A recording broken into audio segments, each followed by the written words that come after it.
Magandang gabi po muli sa bawat isa. Ito po ang inyong kamanggagawa, Brother Paul Dito Jose, pastor po dito sa Jesus Christ Baptist Church, Santa Maria, Bulacan. And this is our time in the Word, and that is none other than the Word of God. And we are always thankful and grateful sa ating Panginoon sa kanyang patuloy na biyaya, pag-iingat sa atin. And alam natin na ilang araw na lang ay hindi Pasko na, kundi bagong taon na, at lilipas na naman ang patibagong taon, o dadating na naman ang bagong taon at lilipas na itong 2020. And we know na tila baga ang isang number one headline ng buong 2020 is COVID-19. At all throughout that, nakita natin kung paano ang Diyos ay naging mabiyaya, naging mabuti sa atin, naging mapag-ingat.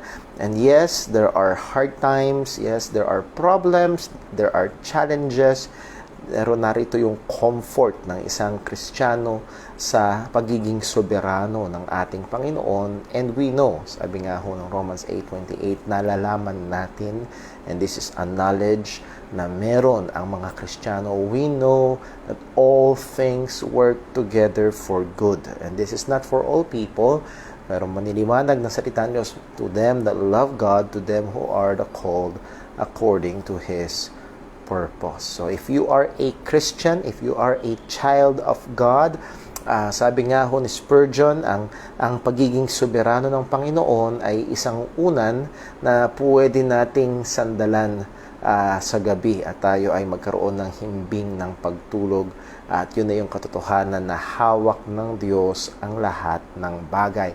Hindi ibig sabihin na walang problema, hindi ibig sabihin na walang challenges, pero ang ibig sabihin, it will turn out for our good. Now, isang ibang pag-aaral pa, yung definition ng good. Yung good sa atin ay hindi necessarily yun ang good sa dictionary ng Panginoon. So mag-ingat tayo na sukatin yun, ang talatang yun ay interpret na it will be for good, and yung good doon is how we see good, or how we define good, or our standard of good, and that is not so. Remember ang sinabi ng Panginoon, for my thoughts are not your thoughts, neither my ways your ways, saith the Lord. For as high as the heavens from the earth, so are my thoughts and my ways from yours. So kakaiba ang kaalaman, ang kaparaanan ng Panginoon, but still the rest and comfort that we can have sa kabila ng mga nangyayari ay God is in control, fully, sovereignly in control. Purihin ang Panginoon. Well, nag-lunch na tayo sa sovereignty ng Panginoon, and ilan ho naman ang mga announcements and reminders para sa ating mga kapatiran. Today is Friday, and every Friday after our time in the Word, we'll have our prayer room. So if you are available, and I would like to invite you to stay even after ng atin hong time in the Word, and ibibigay ko ho yung link ng ating prayer room, at sana ho ay kasama-sama tayo bilang mga mananampalataya, magpanalanginan sa isa't isa. At isa sa mga gusto ko, pangunahin yung panalangin, pero isa sa mga gusto ko ho na nangyayari doon sa prayer room ay yung sandaling kamustahan, at na-update tayo sa kalagayan ng atin hong mga kapatid. So mamaya ho yun, around 7 p.m. Sa atin hong prayer room after ng time in the Word. And also, pray natin yung gawain this coming Sunday. Salamat sa Panginoon, last Sunday ay marami-rami na ho ang mga kapatirang nasa church, but still well under ng 50% ng ating capacity. Sa biyaya ng Panginoon, we're trying to observe as much as we can yung physical distancing, mask wearing, face shield wearing, at yung sanitizing natin na handun ho palagi. So pag-pray natin, ang mga ministeryo, ang mga nagmi-ministeryo, ang pangangaral ng salita ng Diyos ay patuloy ho nating ilapit sa Panginoon. Okay, so those are just some of our reminders. Pag-pray din natin ang atin mga kapatiran na hanggang sa ngayon ay nasa ramdam pa rin nila ang matinding epekto ng mga nakaraang bagyo dahil hanggang ngayon baha pa rin sa kanila. Browsing my Facebook page Facebook wall ay nakikita ko ang ilang mga feed, ang ating ilang mga kapatiran from San Simon Scripture Alone Baptist Church ay hindi pa rin sila tumitigil pagbibigay ng mga relief goods para sa mga nasalanta. Una ay sa mga kapatiran, pangalawa ay sa mga kababayan nila, and nandun din yung effort to evangelize. So purihin ang Panginoon at pag-pray natin ang mga kapatiran natin from Scripture Alone Baptist Church. Okay, so yun muna ang ating mga announcements and reminders, and also challenge on Sunday if we can. Let us be at church. And again, disenyo ng Panginoon at ikabubuti sa ating buhay Kristiyano na tayo ay nagkakatipon-tipon. At nawa, huwag nating pabayaan ito while observing yung ating mga minimum health protocol, sabi nga ng IATF. So tayo muna'y dumako sa isang panalangin bago tayo pumunta sa ating pag-review at pagpapatuloy ng ating serye ng pag-aaral ngayong gabi. Manalangin po tayo. O aming Amang Diyos, muli, papasalamat kami sa iyo sa kabutihan mo, sa biyaya mo, sa mahabang pasensya. Lalo't higit, Panginoon, nagpapasalamat kami sa biyaya mo na ikaw ang gumawa ng kaparaanan upang kami ay magkaroon ng kaligtasan. Ikaw ang nagbigay ng iyong bugtong na anak upang magbayad ng aming mga kasalanan. At siya'y nabuhay muli upang kami na mga nasa Kanya o sumasampalataya sa Kanya magkaroon ng ganap na kaligtasan, madeklarang matuwid sa iyong harapan, nagkaroon ng pag-asa ng muling pagkabuhay dahil kay Kristo. Salamat po sa mga katotohanan ito. Lord, hiling din po namin na saliksikin mo kami sa liwanag ng iyong salita.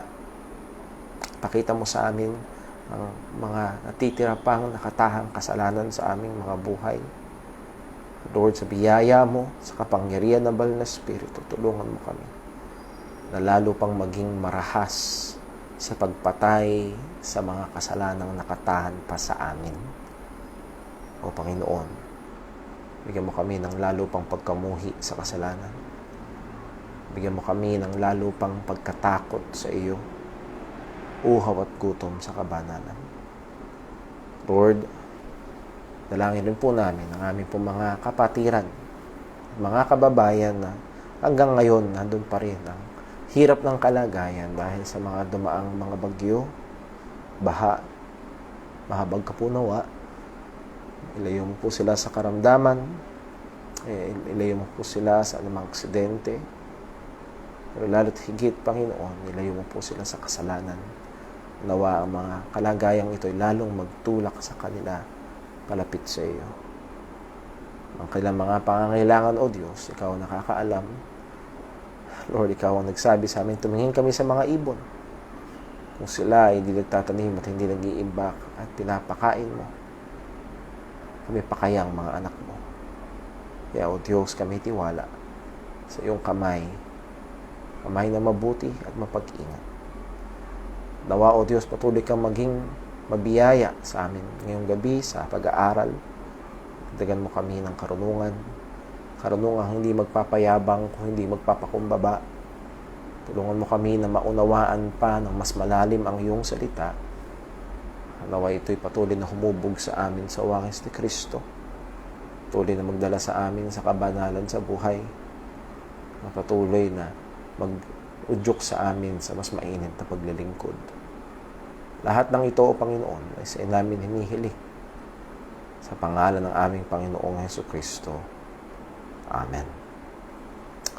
Well, gusto ko kayo ayayahan na buksan ang inyong mga Biblia sa 2 Peter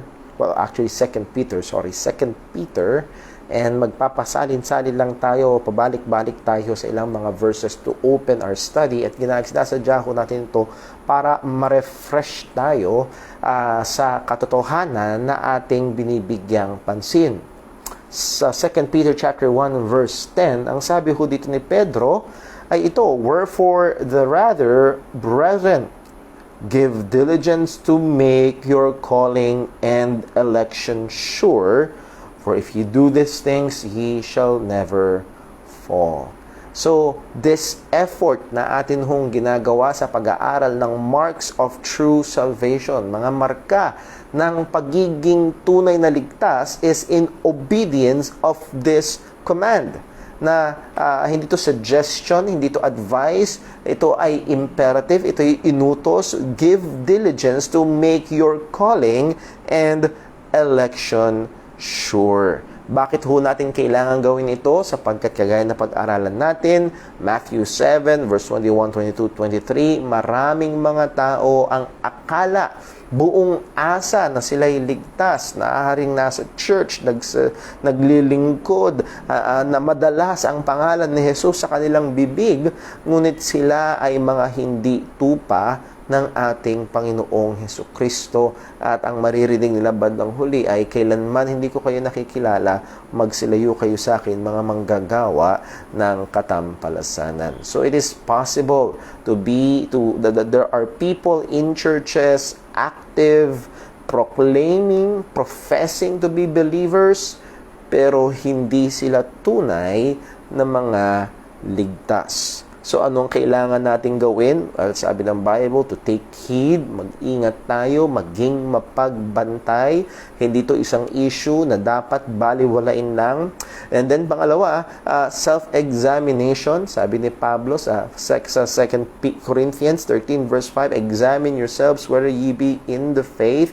Prove your own selves." Not just to examine, but to prove. Hindi lang basta siyasatin, imbestigahan, hindi ang ibang tao, kundi ang ating sarili, and then patunayan natin kung tayo nga ay mga tunay na mananampalataya.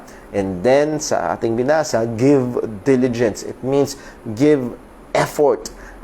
Make it quick. Ito ay dapat talagang bigyan ng matinding pansin to make your calling and election sure. At noong mga nakaraan din ho, pinag-aralan ho natin, ang clarify natin dalawang terms, eternal security and assurance of salvation. And I hope naging maliwanag na sa atin. Eternal security is true and equal to all true Christians.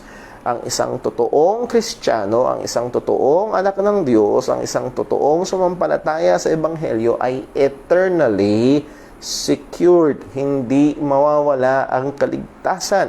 At bakit hindi mawawala ang kaligtasan? Sapagkat ang kaligtasan ay biyaya ng Panginoon. And by definition, ang biyaya or grace is unmerited favor. It was bestowed or given not because of something meritorious na ginawa ng tao. So yung kaligtasan ay ibinigay ng Diyos hindi dahil karapat-dapat, at hindi rin yung pagnanatili ng kaligtasan na yun ay hindi rin nakabase sa pagiging karapat-dapat natin. Ang kaligtasan all throughout is by grace alone. Sabi nga ho ni Pablo sa Romans chapter 11 verse 36, which is one of my favorite verses in the Bible, "For of Him, through Him, and to Him are all things, to whom be glory forever and ever. Amen." At yes, that is all things, but ang pinaka-context noon is talking about salvation. It's everything about salvation is of Him, galing sa Kanya, through Him, sa pamagitan niya, and to Him, para sa Kanya, sa kaluwalhatian ng pangalan niya. So salvation from beginning to end is the work of God. At binigyan natin mula sa Romans chapter 8, hindi pwedeng mawala ang kaligtasan because of the presence of the Holy Spirit. the indwelling Holy Spirit of God na nasa bawat tunay na mananampalataya guarantees a believer na he will be a partaker of the future resurrection. Sabi nga ho ni Pablo sa verse number 11, kung nasa iyo ang banal na spirito, siguradong bubuhayin ka ding muli, at yung pagkakasabi ng bubuhayin ka ding muli, yun ay bubuhayin muli patungo sa buhay. Bubuhayin muli patungo sa walang hanggang kapiling ang Panginoon. And then pangalawa, our salvation is secured because of the Father. So verse number 33, Romans chapter 8, verse 33, who shall lay anything to the charge of God's elect? It is God that justifieth. So, nahandoon ang rhetorical question, who shall lay anything to the charge of God's elect, to God's people? Sino pa ang makapaghahabla na magpa-prosper yung kasong ifa-file laban sa mga mananampalataya? Well, wala. At binigay agad ni Pablo ang rason. Bakit? Because it is God, the supreme judge, who declared us to be just. At nag-aralan natin saan galing yun, nung sumampalataya tayo kay Kristo, yung ating kasalanan ay bayad niya, at yung kanyang katuwiran ay binihis sa atin, kaya tayo ay inaring ganap ng Diyos dahil kay Kristo Jesus. At yun ang basihan ng ating kaligtasan. And again, listen mga kapatid, yun din ang basihan, kaya hindi maaaring mawala ang ating kaligtasan. Hindi mangyayari na para maligtas tayo, titingin ang Diyos kay Kristo, and para manatili tayong ligtas, nakatingin na ang Diyos sa atin, sa ating performance. No. Still, the basis is the same. It is Christ. Therefore, Apostle Paul can say, sino pang makapaghahabla? Sino pang magdadala sa iyo sa impyerno? Well, it is God that justifieth. At yung tono na yun, sinabi ni Pablo, it is a finality. That's final. The verdict has been given. It is God that justifieth. And then lastly, bakit hindi maaaring mawala ang ating kaligtasan, ang seguridad ng ating kaligtasan? Because of the work of the Son. Ang sabi ni Pablo sa verse 34, who is he that condemneth? Again, the implied answer is no one can condemn. No one can condemn those who are in Christ. Why? Because it is Christ that died. Siya ang nagbayad ng ating kasalanan. That is risen again. He was risen for our justification. He was even at the right hand of God. And then, lastly, who maketh intercession, na mamagitan para sa atin. And this intercession is consistent and efficacious. Nandoon ang effectivity, nandoon ang ginawa ng ating Panginoong Jesus. So, walang makakahatol sa atin. So, our salvation is secured because of the death, resurrection, presence, and present intercession of Christ for His people.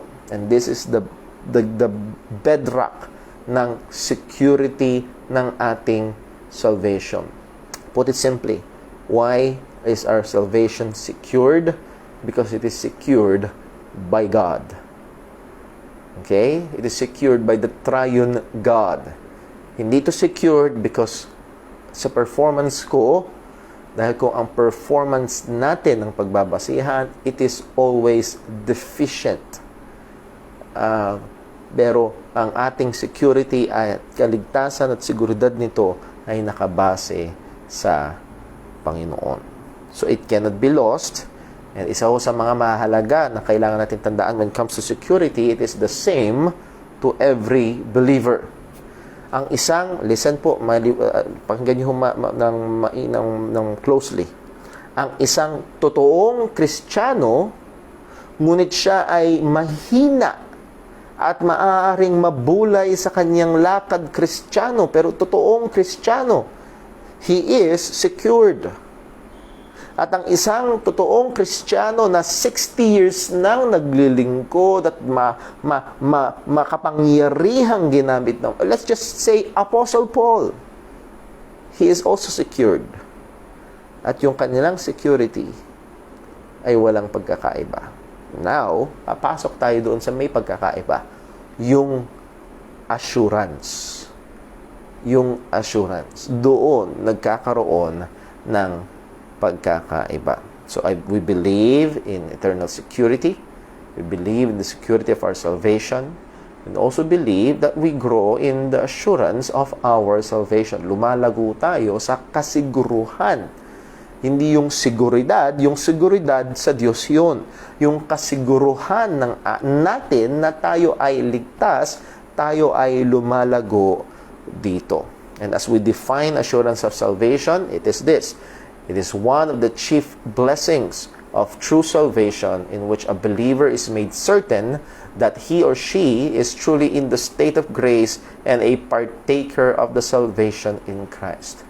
Ang assurance of salvation is ito mga pangunahing biyaya na meron tayo sa ating kaligtasan na kung saan ang isang Kristiyano o mananampalataya ay nagkakaroon ng katiyakan na siya ay talagang nasa biyaya at bahagi ng kaligtasan o may bahagi sa kaligtasan na kay Kristo Jesus. Isa pa ho na parte ng definition ng assurance ay ito. This certainty is not a mere wishful thinking, but is founded in the finished work of Christ and is evidenced by the inward working of the Holy Spirit in the life of the believer that is manifested in his or her daily life. So ang katiyakan na ito ay hindi lang basta wishful thinking, hindi lang siya basta.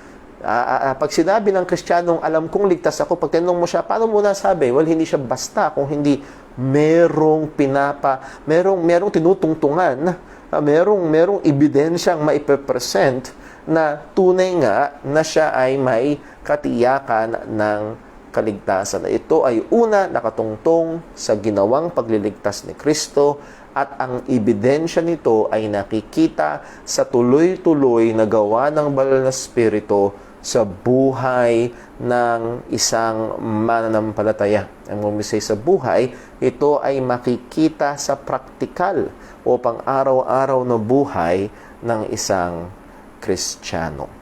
So, we can have an assurance. Maaari tayong magkaroon ng katiyakan. At isa sa mga verses na pinuntahan natin last Wednesday is 1 John. Buksan lang natin muli. So 1 John chapter 3.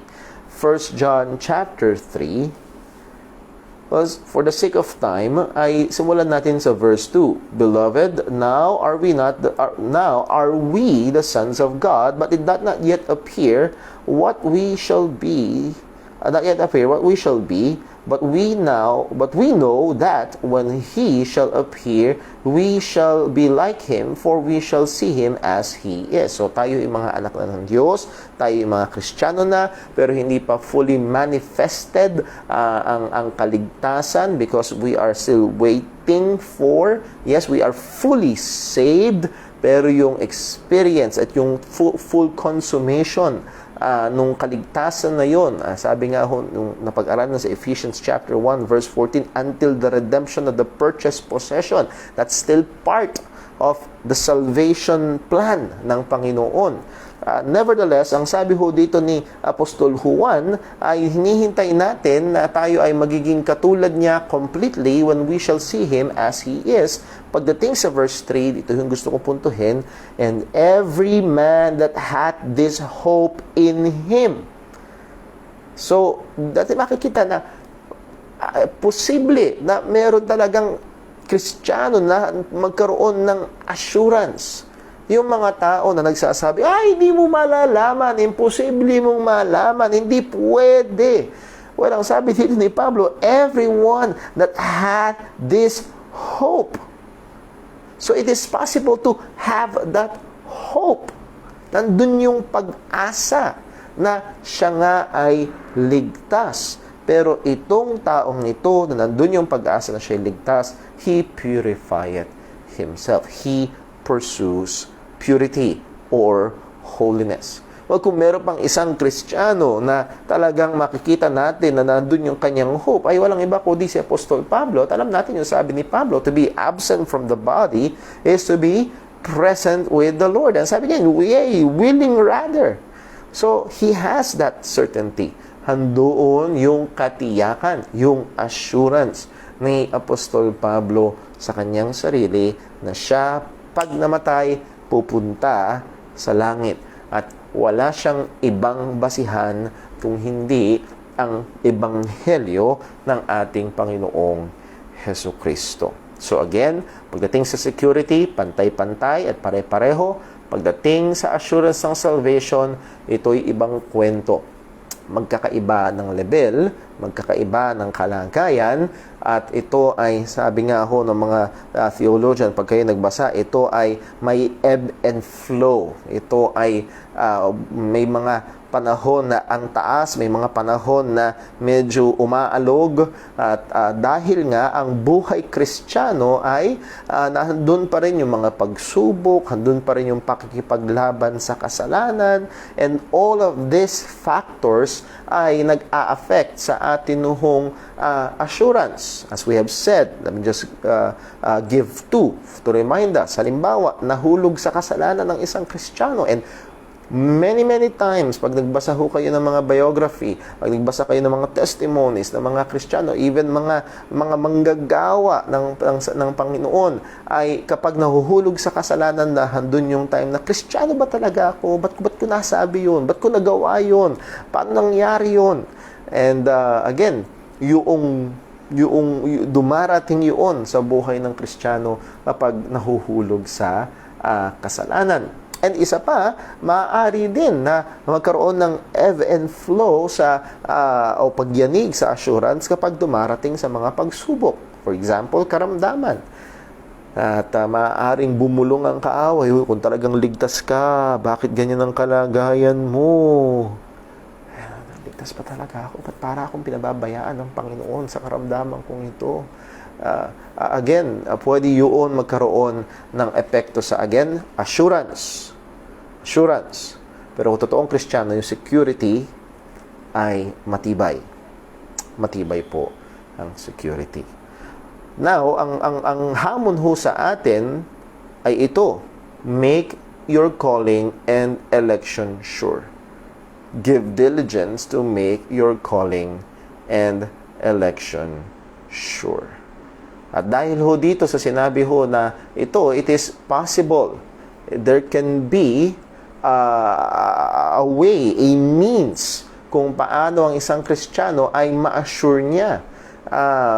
Merong paraan para makita niya at magkaroon siya sa kanyang sarili na talaga alam niya na siya ay ligtas. At yun ho ang ating pag-aaralan. At natapos ho ang ating pag-aaral last Wednesday dito ho sa 3 goal. Una, ang goal natin ay na-examine natin ang ating mga sarili kung tayo nga ay tunay na ligtas. That is to follow the biblical mandate. Ito'y utos. And then pangalawa, ang mga Kristiyano ay matiyak nila, lumago pa, tumibay pa sa kanilang assurance, sa kanilang kaligtasan. And then pangatlo, maligalig o magising ang mga taong inaakala na sila Kristiyano nga, pero hindi pala sang-ayon sa salita ng Panginoon. So those are the 3 goals. Buksan natin ngayon sa 1 John. 1 John chapter 5. At actually, marami ho sa ating mga pag-aaralan sa paksang ito ay manggagaling sa 1 John. Why? Because this is one of the reasons why 1 John is written at the first place. At sinabi mismo ni Juan ito. Sa 1 John chapter 5 verse 13, ang sabi niya, these things, and what are those things? Well, from chapter 1 verse 1 hanggang chapter 5 verse 12. These things have I written unto you that believe on the name of the Son of God, that. So, written unto you. Sino yung you? Those that believe, those who profess faith in the Son of God. And what is the reason? That ye may know that ye have eternal life. And that word know sa part na yon is to be aware of, to be certain of, para matiyak nyo, magkaroon kayo ng assurance na kayo nga ay may buhay na walang hanggan. And that ye may believe on the name of the Son, that ye may continue ye may persevere in the faith, sa pangalan ng ating Panginoong Hesus Kristo. So again, ang punto, isa sa mga main objective ni John in writing his his epistle dito sa 1 John ay to give believers an assurance. Actually, it is a fleshing out noong sinabi ho ni Pablo na prove your own selves. Prove your own selves. Kaya ho, mula chapter 1 hanggang chapter 5, paulit-ulit makakabasa tayo ng mga hamon ni Apostol Juan ng tunay na Kristiyano o hindi. Let us just patikim lang tayo ng isa para makakuha. Simulan natin sa chapter 1 agad. Chapter 1 ng 1 John. 1 John chapter 1 verse number 5. Ang sabi dito, "This then is the message. We have heard of Him and declare unto you that God is light and in Him is no darkness at all."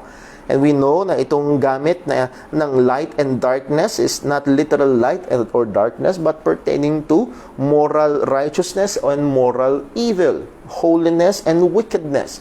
At ang sabi ni John, God is light, and that is God is infinitely and perfectly holy, and in Him is no darkness. Walang dilim, walang wickedness, walang anumang masama, kasalanan sa ating Panginoon. And then, ang sabi niya sa verse 6, if we say we have fellowship with Him. So, sino yung Him dun sa verse 6? Walang iba kung hindi yung tinutukoy sa verse 5, that is God. If we say that we have fellowship, koinonia, partnership, we have union. That's the word koinonia, to have a union, communion. We have a relationship with Him. If we say that we know Him, sabi ho sa verse 6, we have fellowship with Him and walk in darkness, we lie and do not the truth. So, again, this is really the purpose of 1 John. Isa sa mga pangunahing layunin niya is for those who profess faith in Christ, know for sure that they are in Christ. At isa ho na binigyan din dito is the way you walk. The way you walk. If you say you have fellowship with Him and walk in darkness, you're a liar. That means yung sinasabi mong meron kang relasyon sa Panginoon ay hindi totoo. Kahit membro ka pa ng 10 Baptist Church at may ministry ka sa lahat ng churches na yon, if you walk in darkness, you're not in the truth. So, ito yung isa sa mga purpose. So, kaya ako lang binigyan ng pansin ho ito is just to show you yung book of 1 John. That wag ho, para hindi kayo magtaka bakit tayo pabalik-balik sa book of 1 John. We will go to other parts of the New Testament particularly. Nevertheless, gusto ko makita ho natin na if you want to read ahead, I would like to encourage you to read and to meditate upon the book of 1 John. At ito ho ay makakatulong sa atin hong pananampalataya at paglago sa assurance. Now, in comparison to that, sa panahon natin ngayon, kapag ang mga Kristiyano ay merong tanong patungkol sa kanilang assurance, anong madalas sinasabi ng mga pastor? Anong madalas binibigay? May mga pagkakataon, kagaya ng obserbasyon ng isang mangangaral na si Paul Washer, there are pastors that will not even open their Bible. Para, halimbawa, lumapit ang isang member, lumapit ang isang tao at nagtanong, kapatid, mukhang hindi yata ako ligtas. Parang hindi yata ako saved. Well, isa sa mga matalinong gawin ng isang totoong lingkod at kapatid sa Panginoon is to go to the book of 1 John and go through it. Nevertheless, maraming mga kapastoran ngayon, maraming mga churches ngayon, ang approach nila ito, well, binabagabag ka lang ng dyablo. Huwag mong hayaan na bigyan kanya ng doubt sa salvation mo. Or, tatanungin, tinanggap mo ba si Jesus? And when they say tinanggap mo ba si Jesus, again, babalik tayo doon sa ritual na ginagawa ng iba. Sumunod ka ba sa panalangin? Sinunod mo yung panalangin na yon? Oo. Tinanggap ko. And then tanong, seryoso ka ba nung tinanggap mo si Jesus? Totoo ba? Sino ba magsasabing hindi? Oo. Binibigyan ka lang ng doubt ni Satan. Huwag mong pansinin. Baka mamaya ay ang banal na spirito pala ay kumikilos talaga doon sa tao at pinapakita yung kanyang kalagayan. At nilalabelan nila na nagbibigay lang ng doubt si Satan. Actually, meron pa mga kapastoran ang approach nila. Nagdududa ka ba kung ligtas ka o hindi? Opo, parang hindi ako saved. Pero dala mo yung Bible mo? Opo, dala ko po yung Bible ko. Buksan mo sa likod. Sinulat mo ba kung kailan ka na born again? Tandaan mo yung date na yan. Parang birth certificate yan. Kung nagdududo kang pinanganak ka, tingnan mo yung birth certificate mo. Tapos ang laban. Again, in the words of Paul Washer, it is not Bible. Ang approach ng maraming mga manggagawa na supposed to be nag-aalaga sa mga kaluluwa, nagtuturo, madalas dinadala sila sa mga kaparaanan na hindi sang-ayon sa salita ng Diyos. Mag-ingat po tayo doon. Mag-ingat po tayo doon. Kaya nga napakahalaga na sundin natin ang sinabi ng salita ng Panginoon. 2 Corinthians, balikan natin doon, 2 Corinthians 13 verse 5, examine yourselves whether ye be in the faith. Prove your own selves. Prove your own selves. So the answer, the best way to approach it is this. What's in the Bible? Ano ba ang nasusulat? Ano ba ang nasa Biblia? How can we know that we are truly saved? Well, ngayong gabi, sisimulan natin sa number 1. To grow in our assurance. Number 1, there must be genuine faith in the genuine gospel. Genuine faith in the, let's change the word, true gospel. Genuine or tunay na pananampalataya sa genuine or totoong ebanghelyo. At mahalaga ang dalawang ito na magkasama. Ang sabi ni Apostol Pablo sa Romans 1 verse 16, "For I am not ashamed of the gospel of Christ, for it is the power of God's salvation to everyone that believeth." So, nandoon, the genuine gospel and genuine faith. It is, yun yung nagpo-produce, yun yung yun yung kaligtasan. Pag wala ito, hindi uubra na magkaroon ng kaligtasan. It should be both. Kung meron niyang genuine gospel but not genuine faith, ang sabi ni Pablo sa 1 Corinthians chapter 15 verses 1 hanggang 2, kayo'y ligtas sa pamamagitan ng ebanghelyo, liban na lang kung kayo'y nagsipanampalataya ng walang kabuluhan. So that means hindi ka ligtas.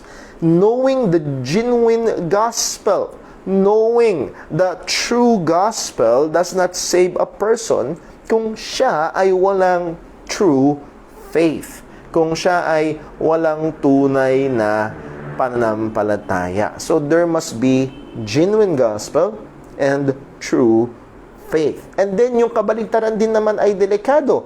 Maaaring merong true faith sa false gospel.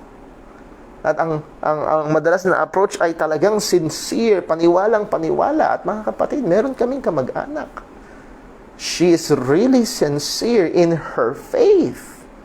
Really sincere. Even trying and promoting yung grupo ng relihiyon na kinalalagyan niya at talagang siya ay believe at baka mapahiya pa ang maraming mga Kristiyano kung gaano siya sincero. But sincerity will not save. One can be sincere but sincerely wrong.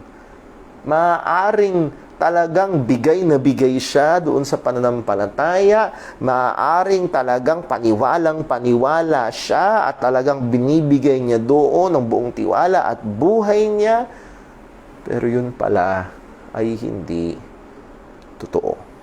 there must be genuine gospel, genuine faith in the true gospel. I am not ashamed of the gospel of Christ.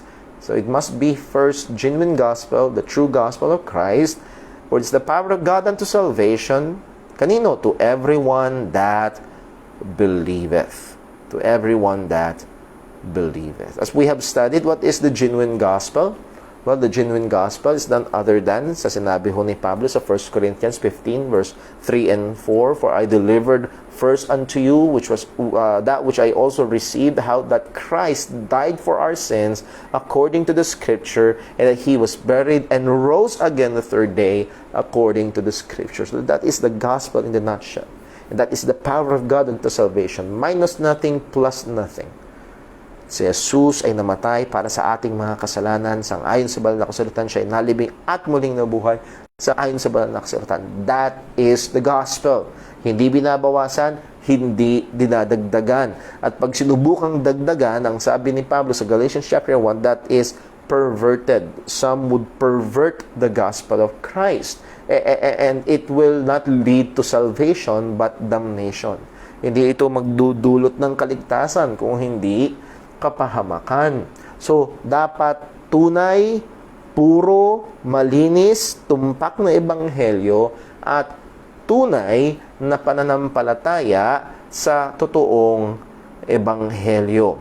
Kaya nga ho, ang sabi ho sa atin hong mga pinag-aaralang talata, sa 1 Corinthians, balikan natin sa 2 Corinthians chapter 13, just to comment again dito sa verse na ito. Verse 5. 2 Corinthians 13 verse 5. Ang sabi, examine yourselves whether ye be in the faith. And so let us pay attention to three words. In the faith. The word in is a locative word. That means ikaw ay dapat nandoon sa loob. And then, a definite article, meron siyang particular na tinutukoy, the faith.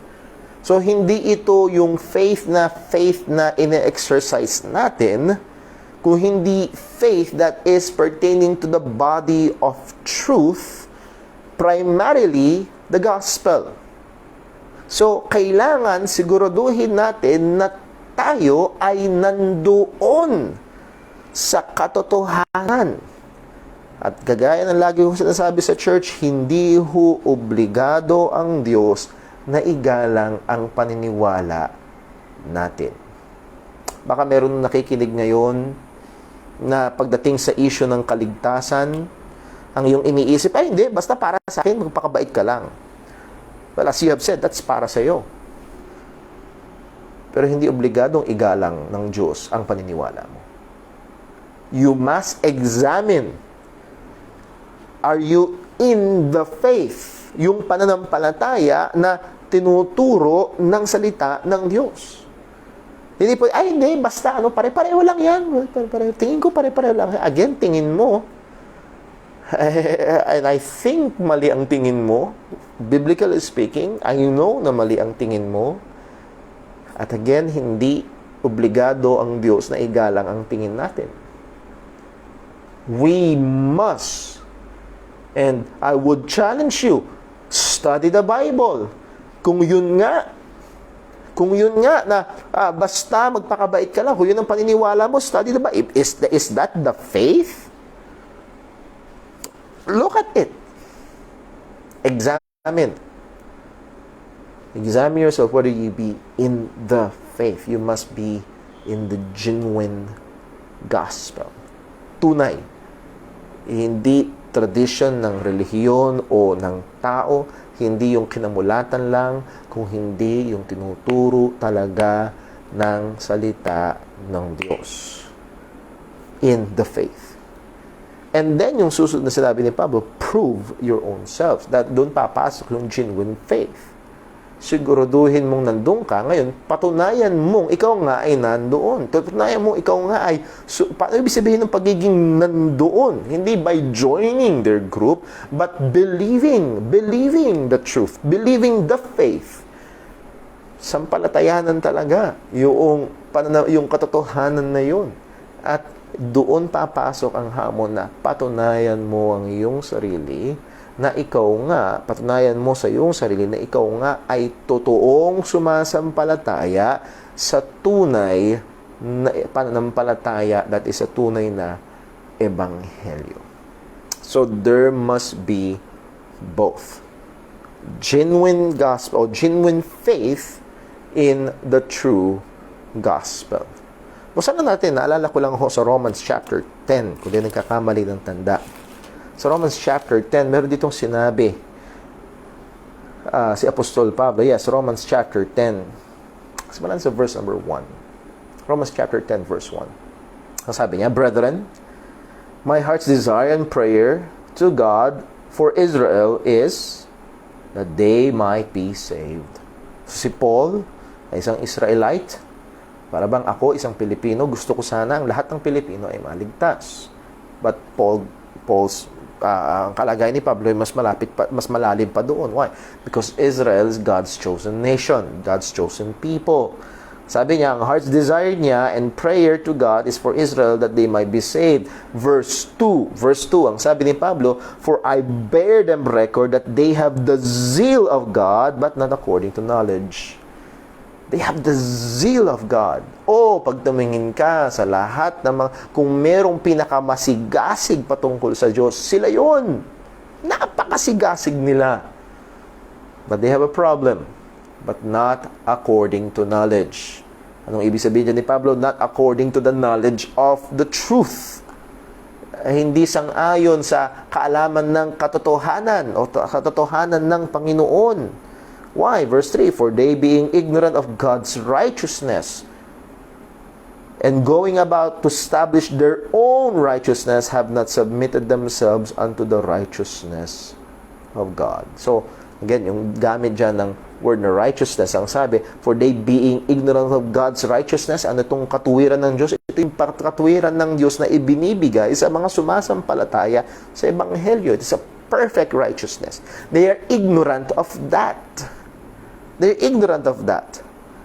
Kundi anong ginagawa nila? They're going about establishing their own righteousness. They're trying to make their way. They're trying to, gumawa ng sarili nilang hagdan. Umakyat sa sarili nilang paraan. Mag-establish ng sarili nilang kaparaanan para maging katanggap-tanggap sila sa harapan ng Panginoon. Magkaroon sila ng katuwiran sa katanggap-tanggap sa harapan ng Panginoon. At ang sabi niya, have not submitted themselves unto the righteousness of God. Listen, hindi sinabi ng Biblia, hindi sinabi ni Pablo na, well, sincere naman sila, nagsusumikap naman sila, sige na nga, tanggapin. No.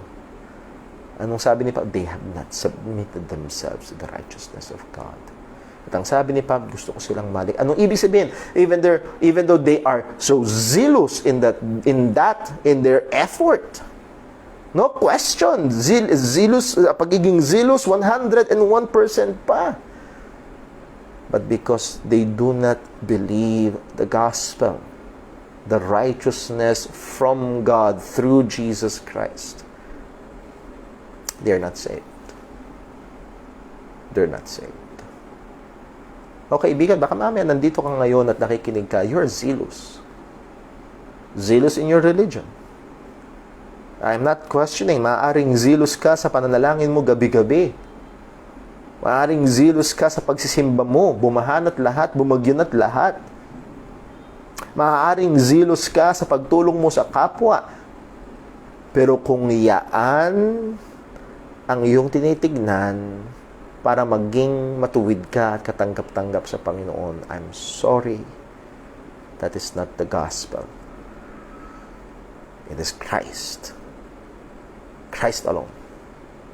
So there must be genuine faith in the true gospel.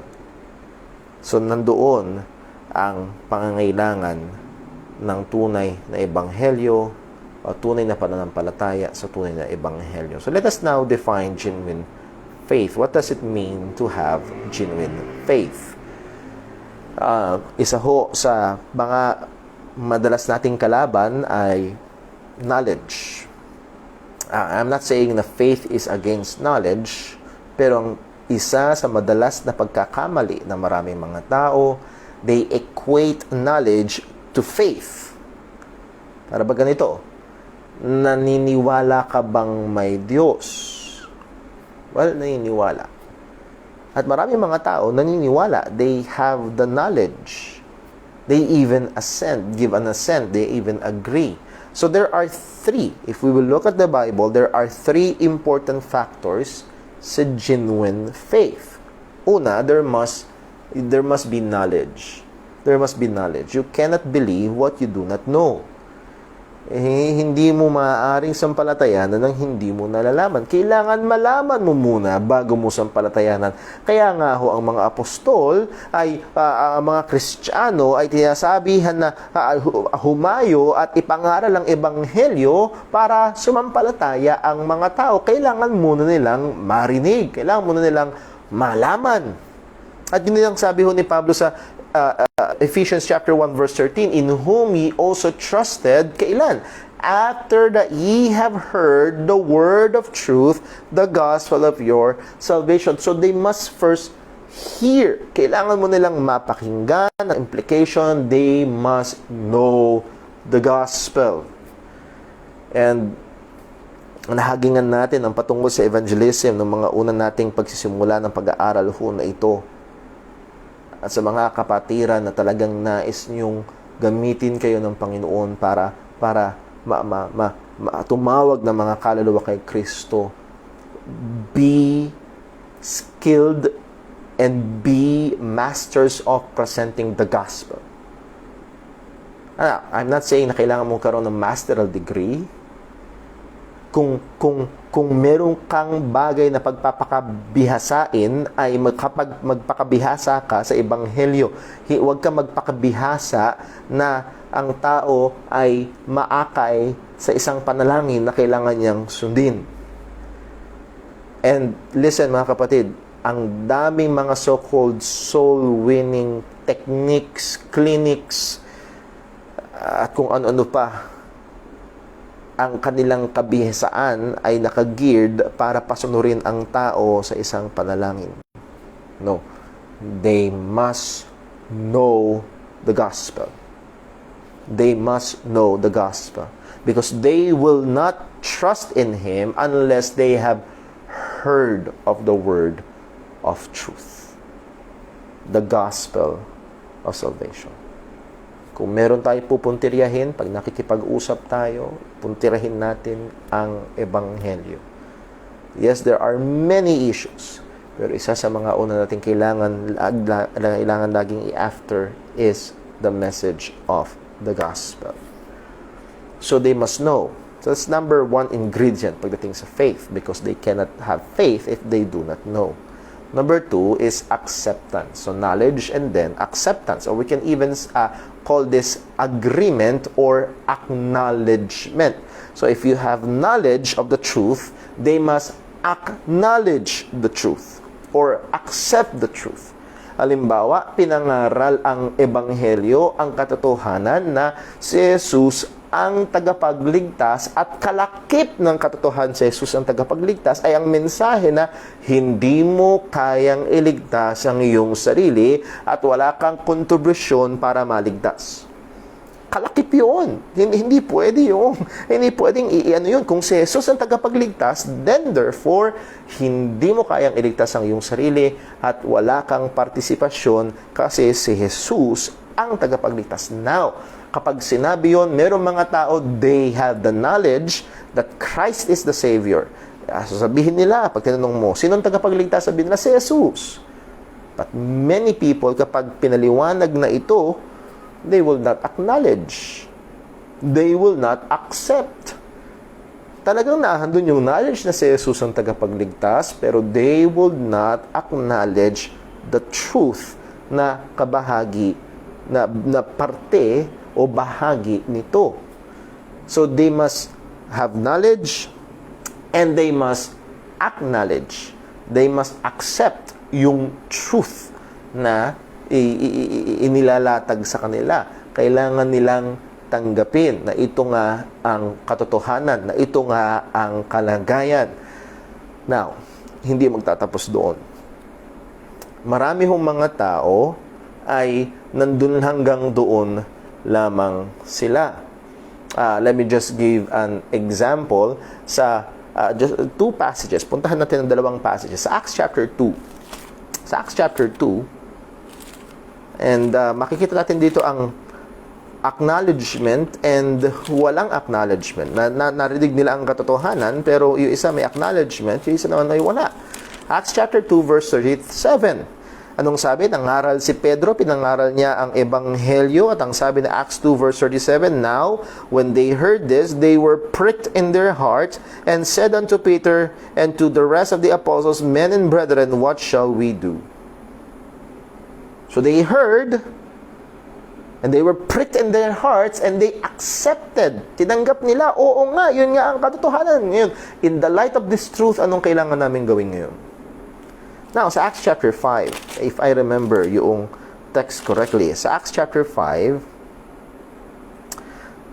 simulan ho natin sa verse number 31 para makita natin ng kaunti yung konteksto. Actually, verse number 30. Simulan natin sa verse 29, okay? Acts chapter 5, verse number 29. "Then Peter and the other apostles answered and said, We ought to obey God rather than men. The God of our fathers raised up Jesus, whom he slew and hanged on a tree. Him hath God exalted with his right hand to be a prince and a savior, for to give repentance to Israel and forgiveness of sins. And we are his witnesses of these things, and so is also the Holy Ghost, whom God hath given to them that obey him." So they preach the gospel. Pinahayag ang kamatayan, muling pagkabuhay. Si Jesus nga ang tagapagligtas, siya ang Kristo.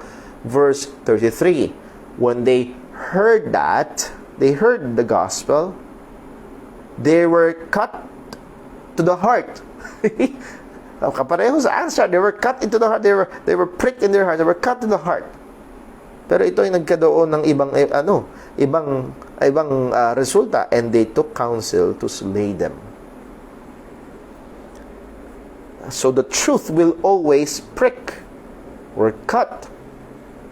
Pero merong dalawang response. It's either one, narinig ang katotohanan, nalaman, at tinanggap. Ano ngayon ang gagawin namin kung si Jesus ang tagapagligtas? Or narinig ang katotohanan, pero nireject. Patayin natin ang mga taong ito. So hindi sapat na narinig ang katotohanan. They must accept or acknowledge the truth that was heard. And lastly, at dito pumapalya ang marami. Maraming mga tao, lalo na sa konteksto natin sa Pilipinas, by and large, marami sa Pilipinas ang Roman Catholic. And many Roman Catholics have the knowledge, even accepts the truth. Pag tinanong mo, sinong tagapagligtas? Si Jesus. Si Jesus, they have the knowledge. Linggo-linggo, kinaawit, si Jesus, ang kordero ng Diyos, nag-aalis na babad sa lingwahe. They have the knowledge of the gospel. Pero, madalas pumapalya sila dun sa pangalawa. They do not accept or acknowledge. And lalo na, pumapalya sa pangatlo, they do not trust. Hindi sila sumasampalataya. So, you must know, you must acknowledge, and then yung tinanong ng mga tao, anong gagawin namin? Men and brethren, what shall we do? They must have trust. Sila dapat ay magtiwala. Sabi nga ho ni Apostol Pablo sa Ephesians chapter 1 verse number 13, "In whom ye also trusted." Nandun yung pagtitiwala. Nalaman mo na si Jesus ang tagapagligtas, na yung ginawa niya sa krus, ang kanyang pagkamatay, ang bayad sa ating mga kasalanan, naliming at muling nabuhay para iligtas ang mga makasalanan. Nalaman mo yun at tinanggap mo, oo nga, si Jesus lang. And lastly, you must put your trust. Magtiwala ka dun sa ginawa ni Kristo. Bakit? Sa pinakapaborito ko hong larawan niya, walang iba kundi si Pablo sa Philippians chapter 3. Ang sabi niya, haharap sa Diyos, not having mine own righteousness which is of the law, but that which is of the faith of Christ. Haharap ako sa Diyos, hindi dala ang aking sariling katwiran mula sa pagsunod sa kautusan, kundi haharap ako sa Diyos, dala ang katwiran na galing sa pananampalataya kay Kristo. Doon siya nakatiwala. Kaibigan, kapag humarap ka sa Diyos, saan ka nakatiwala? Sa katwiran mo? Sa ginagawa mo? O ikaw ba ay nakakapit lang, nakatiwala lang kay Kristo? As the hymn goes, nothing in my hands I bring, simply to the cross I cling. Yun lang ang pag-asa. We must put our trust. We'll end in this verse, Hebrews chapter 4. Hebrews chapter 4, dito tayo matatapos. Hebrews chapter 4.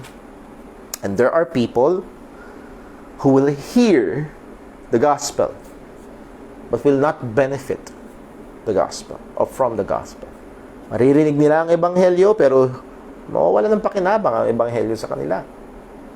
Sabi sa Hebrews chapter 4 verse 2, for unto us was the gospel preached, as well as unto them, but the word preached did not profit them. Hindi nakinabang, walang pakinabang. They heard the preaching of the word, they know the gospel, pero walang pakinabang. Why? Not being mixed with faith in them that heard it. So hindi sapat na alam mo lang na si Jesus ang tagapagligtas. Hindi sapat na alam mo lang na namatay siya para bayaran ang ating mga kasalanan. Hindi sapat na alam mo lang na siya'y nabuhay muli. You must trust. Acknowledge and trust. And in one word, you must believe. Kailangan mong tunay na sumampalataya sa Ebanghelyo. Tunay na pananampalataya sa tunay na Ebanghelyo. Kung wala ang isa dito, hindi ka Kristiyano. Hindi ka tunay na mananampalataya. Maaaring nasa church, maaaring lumaki ka sa church. And alam nyo, isa yun sa mga kadelikaduhan. Ako ho ay may anak. Nag 1 year old yung aming anak last Sunday sa biyaya ng Panginoon. At isa ho yun sa mga hamon. Because he will grow up hearing the gospel. He will grow up hearing the gospel. Maraming mga laking church kayang i-recite ang Romans Road. But to know the Romans Road and to walk the road, to know Christ as the way and to walk in that way, to believe in Christ, is two different things. And mind you, madaling pasunurin ng bata sa panalangin at they will follow dahil gusto nilang matuwa si Mami at Daddy. But to really trust in Christ for their salvation. So number 1, mark ng isang totoong Kristiyano. Genuine faith in the true gospel. So pag nakikipag-usap po tayo sa mga tao, ang isa sa mga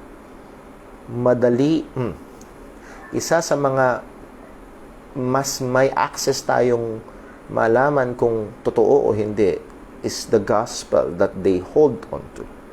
Is that the genuine gospel? Isa ho sa mga diagnostic questions na madalas kong tinatanong ay, ate, pag may nagtanong sa'yo, paano pumunta sa langit? Anong sasabihin mo? And lalabas sa kanilang bibig kung ano yung sinasampalatayan nilang paraan ng kaligtasan.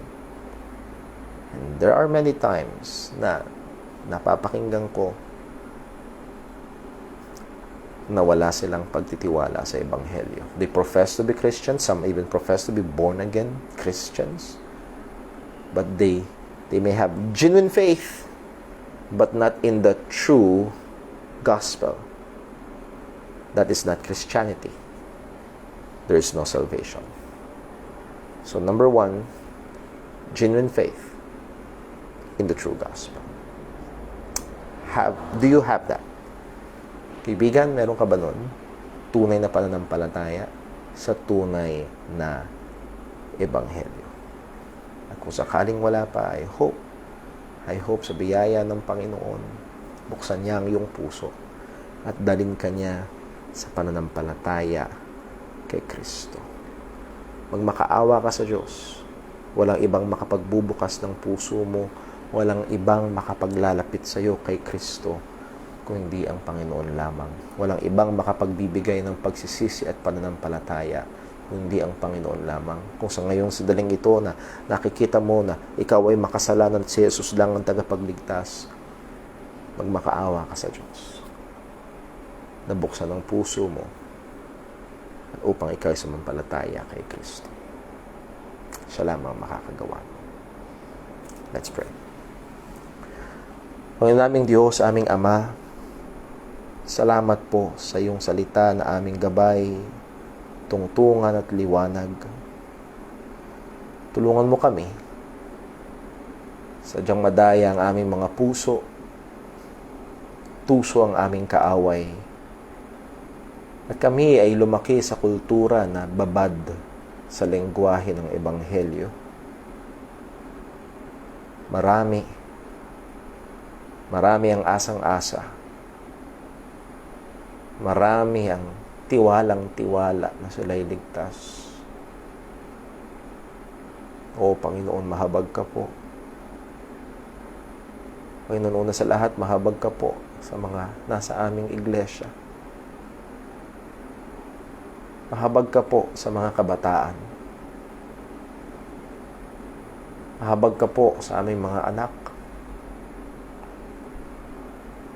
Mahabag ka po kung meron man na hindi pa tunay na mananampalataya. Ikaw po ang magbukas ng puso. Ikaw po ang magligtas. Tulungan mo po ang mga magulang na ituro ng matyaga, ipanalangin ng tapat kanilang mga anak makarating sa pagkaunawa at pananampalataya sa Ebanghelyo. Oo, Panginoon, mahabag ka po. Iligtas mo po ang aming mga anak. At Lord, tulungan mo kami bilang isang iglesia ay patuloy na maingatan ang liwanag ng Ebanghelyo. Maipangaral ang katotohanan ito sapagkat ito ang iyong kapangyarihan sa ikaliligtas. Sa aming panahon ng pananalangin maya-maya, O Diyos, samahan mo kami. Dagdagan mo ang aming pananampalataya. Ingatan mo kami. O Panginoon, wala kaming ibang sinasandalan kung hindi ikaw lang. Lahat ng papuri ay mauwi sa iyong dakilang pangalan. O aming dalangin sa pangalan ni Jesus. Amen.